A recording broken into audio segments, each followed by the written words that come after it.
Hello बच्चों, नमस्ते। जय हिंद। आप लोग कैसे होंगे?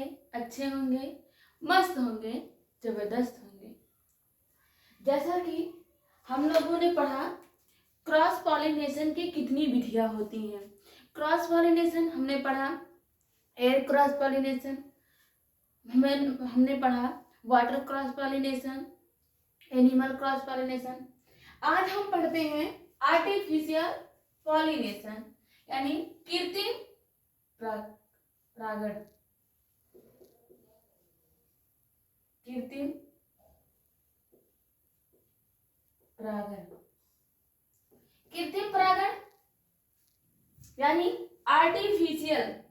कृत्रिम परागण का अर्थ होता है आर्टिफिशियल पॉलिनेशन। आर्टिफिशियल पॉलिनेशन क्या है? तो कृत्रिम परागण क्या है?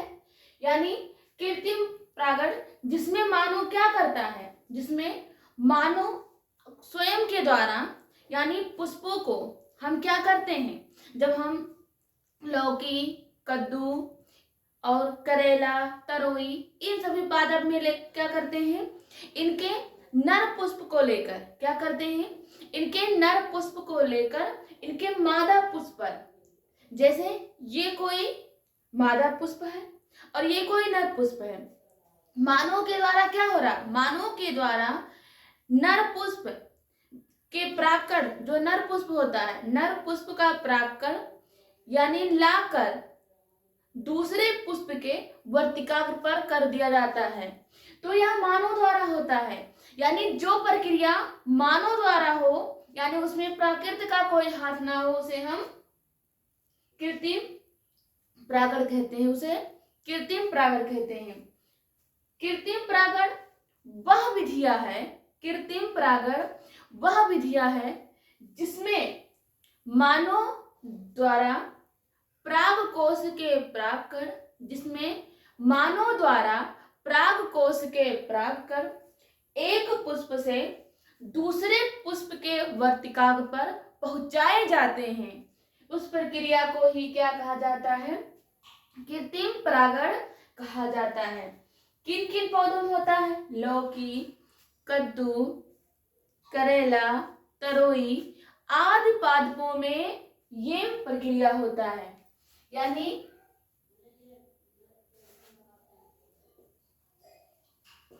वह विधि जिसमें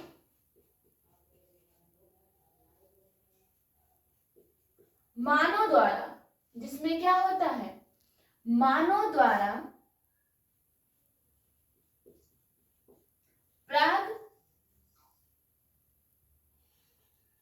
परागकण को, मानव द्वारा परागकण को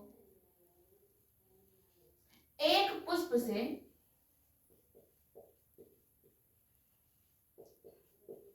दूसरे पुष्प के वर्तिकाग्र पर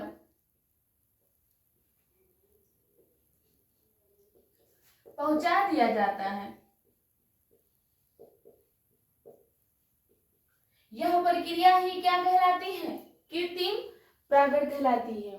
ये पौधे हमेशा कैसे होते हैं? एक लिंगी, या जिनमें यह प्रक्रिया होती है वो पौधे कैसे होते हैं? एक लिंगी पुष्प होते हैं। कैसे? ये पुष्प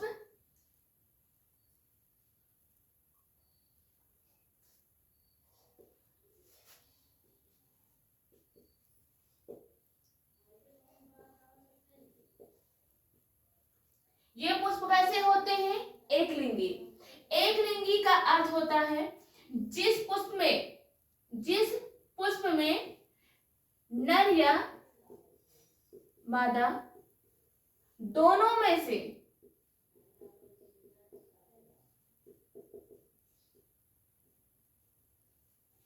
एक ही उपस्थित होते हैं, उस पुष्प को ही क्या कहा जाता है? एक लिंगी पुष्प कहा जाता है। एग्जाम्पल, लौकी, कद्दू, करेला, इन सभी पादप में क्या होता है?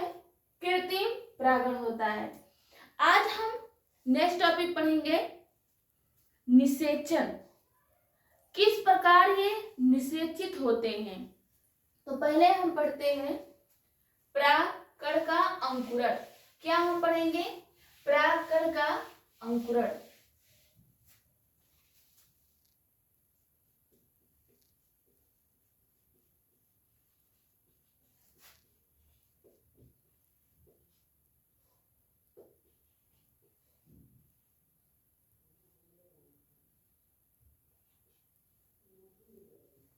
परागकण का अंकुरण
हमें पढ़ना है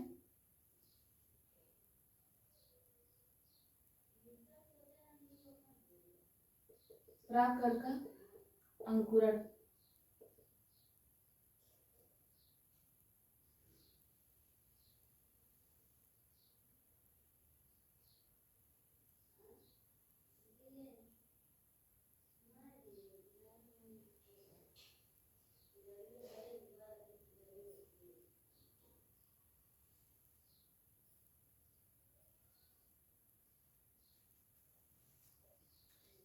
ये सभी क्या है?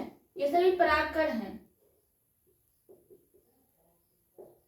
परागकण के अंकुरण जब जब परागकण वर्तिकाग्र पर पहुंच जाते हैं, जब परागकण वर्तिकाग्र पर पहुंच जाते हैं तो मकर कंद परागकण क्या करते हैं? मकर कंद को अवशोषित कर लेते हैं। मकर कंद को अवशोषित कर लेते हैं, जिस कारण ये क्या हो जाते हैं?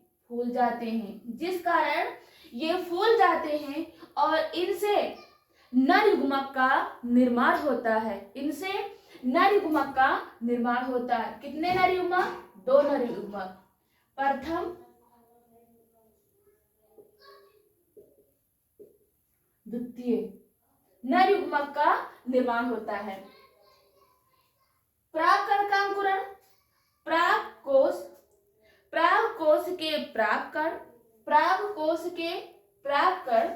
वर्तिकाग्र पर पहुंचते हैं और मकर कंद को अवशोषित कर लेते हैं। मकर कंद को अवशोषित कर लेते हैं और वहां पर नर युग्मक का निर्माण करते हैं। वहां पर नर युग्मक का निर्माण करते हैं।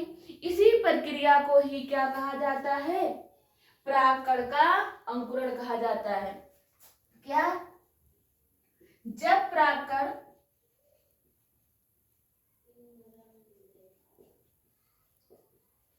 वर्तिकाग्र पर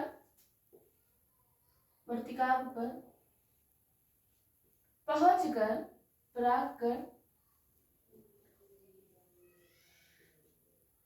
वर्तिकाग्र पर पहुंचकर मकर कंद को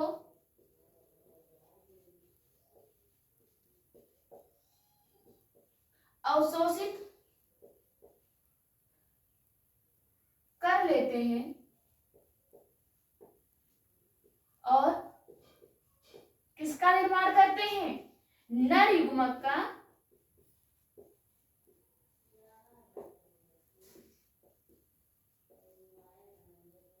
निर्माण करते हैं। यह प्रक्रिया ही क्या कहलाती है?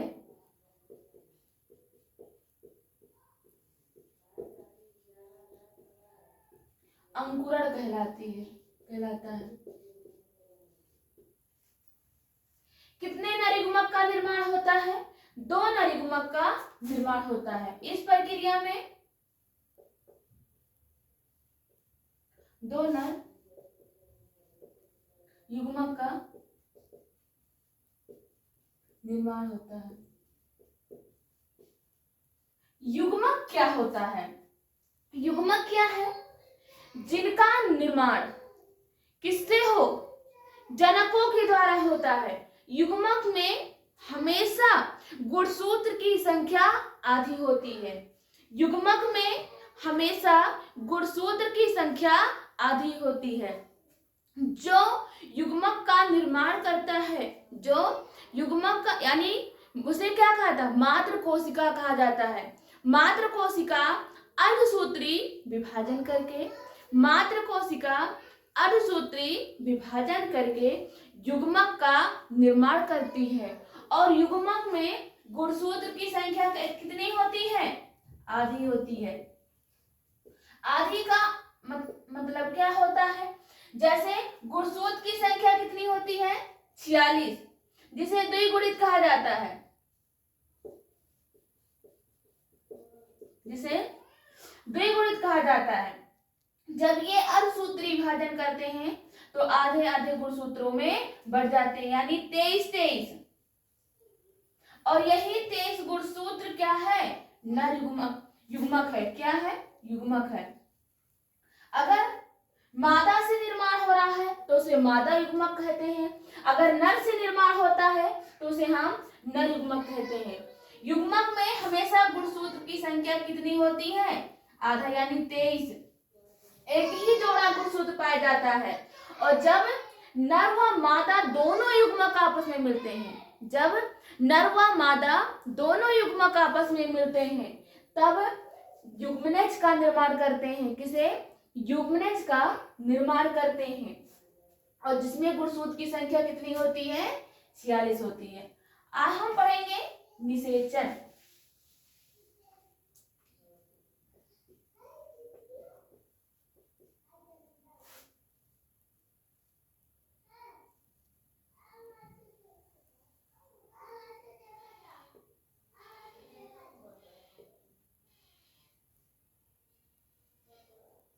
निषेचन क्या है? पुष्प में 2 निषेचन होता है। पुष्प में 2 बार निषेचन होता है। निषेचन क्या है? नर व मादा युग्मक के संलयन को, नर व मादा युग्मक के संलयन को ही क्या कहा जाता है? निषेचन कहा जाता है। नर व मादा युग्मक के संलयन को निषेचन कहा जाता है। और वह संलयित होकर किसका निर्माण करती है? युग्मनज का निर्माण करती हैं। नर व मादा युग्मक के संलयन को निषेचन कहते हैं। नर युग्मक, इसमें प्रथम नर युग्मक और अंडकोशिका निषेचित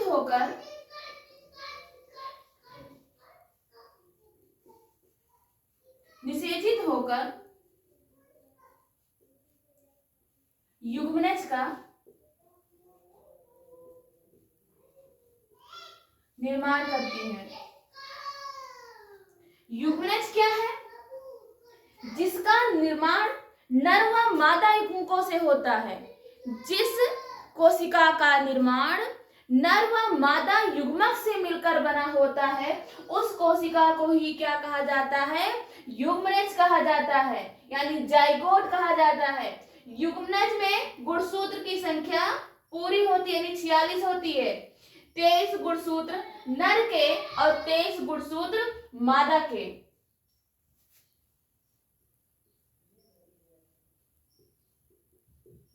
नर व मादा। जब 23 गुणसूत्र मादा व 23 गुणसूत्र नर मिलते हैं तो किसका निर्माण होता है? 46 गुणसूत्र यानी युग्मनज का निर्माण होता है। युग्मनज के बाद में भ्रूण में परिवर्तित हो जाती हैं और वही भ्रूण क्या करता है? बीज व बीजांड का निर्माण करता है। कैसे करते हैं? अंकुरण के दौरान तो नर युग्मक का निर्माण होता है। अंकुरण के दौरान 2 नर युग्मक का निर्माण होता है। दोनों नर युग्मक ये क्या है? प्रागनली है, पॉलन ट्यूब। दोनों नर युग्मक प्रागनली से होते हुए, दोनों नर युग्मक प्रागनली से होते हुए बीजांड द्वार में प्रवेश करते हैं। बीजांड द्वार से प्रवेश करते हैं। दोनों नर युग्मक प्रागनली से होते हुए बीजांड द्वार से प्रवेश करते हैं। प्रथम नर युग्मक ये क्या है?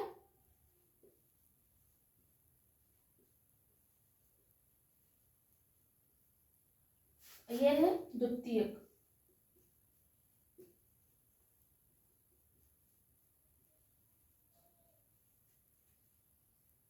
द्वितीयक नर युग्मक। प्रथम नर युग्मक किसके साथ? प्रथम नर युग्मक अंडकोशिका के साथ